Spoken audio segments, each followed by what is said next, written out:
Imagine you get caught doing drugs, but you're on a boat and that boat is at sea. Are you gonna get in trouble? Imagine that your wife is pregnant and she's about to have the baby, but you're in international waters and you don't know what passport your kid's gonna get. This is all maritime law and it's pretty interesting. I'm gonna talk about the ones that I personally enjoy the most. Millions and millions of people are fascinated by the question of what citizenship a baby has if it's born on a cruise ship. We can't get anybody to get educated on free speech or gun control, but we're gonna talk about maritime law in this video. First, let me explain some basic principles of maritime law. Whether you're on a freighter or a cruise ship, two big rules apply. The first one is, what flag is the ship flying? If I'm on a ship that's flying the American flag, that ship is going to be subject to American law. If I'm on a ship that's flying the British flag, everyone's going to have tea and crumpets for every meal. No questions asked. The second way to figure out which country's laws apply is by zones. There's 3 different zones: territorial, contiguous, and exclusive economic zones, ranging from 3 to 12, then 200 nautical miles. What's a nautical mile? It's a mile that's slightly longer than a regular mile. It's I'm going to read this because who would memorize it? 1.1508 land miles long. And you thought yards were stupid. If you're in territorial waters that belong to that country, instead of following the laws of the flag that your ship is flying, now you are under the laws of that country. So if you were doing a bunch of drugs because you were running a pirate flag, once you get within 3 miles of America's land, you need to go ahead and throw those drugs overboard. One of the things that's super interesting is what happens when violent crimes or murders are committed at sea. We all love the Pirates of the Caribbean movies because Jack Sparrow is objectively hilarious, free Captain Jack. But even though those movies were like family friendly, there was a lot of violence. And to some extent, that violence is still happening today because you have ships that are flying flags of one country, and then the captain is from a different country and the crew is from 15 different countries. You have violent acts that get committed, and then who prosecutes?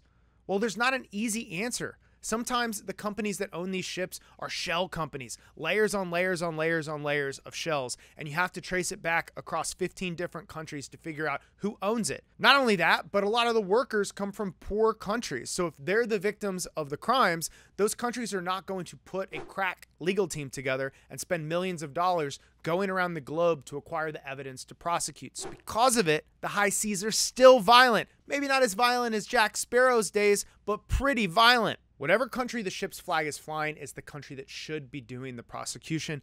But because of something called flags of convenience, this is usually a farce. Flags of convenience are where your crew is one nationality, let's say American.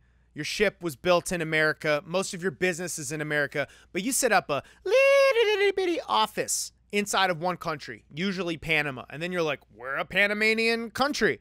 And now you pay Panamanian taxes, which are little bitty, just like your office. What was really interesting is when all of these companies, especially the cruise ships, set up flags of convenience in Panama. And then when COVID hit, they were like, hey, we need some American bailout money. Hey, whoa, we're mostly an American country. Flags of convenience are just a way to avoid labor laws and paying taxes. And sadly, most of the cruise industry is using this get out of jail free loophole. Maritime laws are old and they come from a different time, but some of them are really cool, like pure salvage.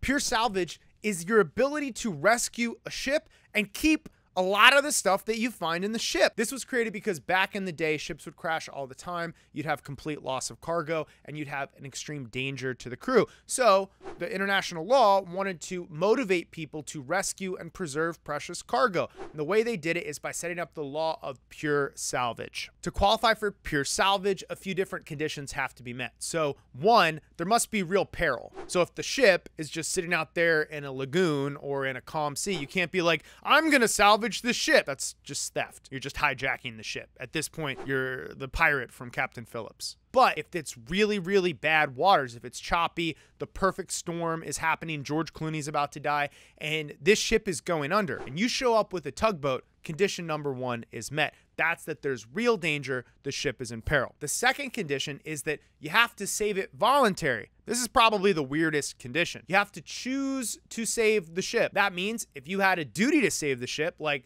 you're a soldier or a sailor, or you work for the Coast Guard and you have a pre-existing salvage contract, you don't get to claim pure salvage. You have to be a regular person that sees a bunch of danger.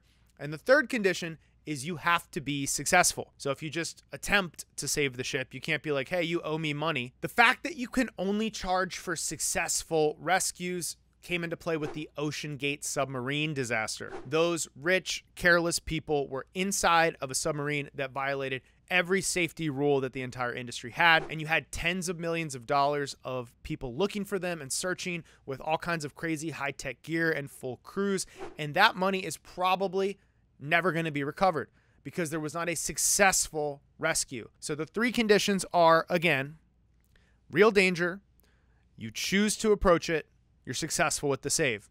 You can own part of a ship. I want this video to be interactive, so put what questions you have. Come up with your craziest scenarios, your baby's born in casinos, on ships, and put it in the comment section, and we'll try to figure it out together.